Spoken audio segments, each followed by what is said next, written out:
I'm Natalie Walker from the National Wildlife Federation in the United States. We're working on several key actions to address deforestation in Latin America.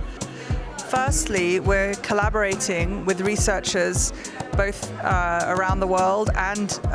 in Latin America to really understand what is driving deforestation, what are the major causes and what are the patterns, how big are the areas of deforestation, are they happening on small farms, big farms, what are the farms producing?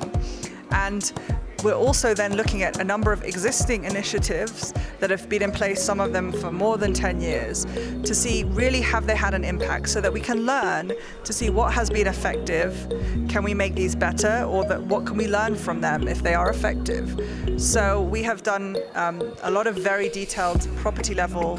mapping in Brazil, and we've seen, for example, that the soy moratorium has been very successful, and we've seen that meat packers have really been able to make changes in their supply chains. So we're trying to use these examples and lessons with real data to make recommendations, and then in other countries work with civil society and companies and governments to help everybody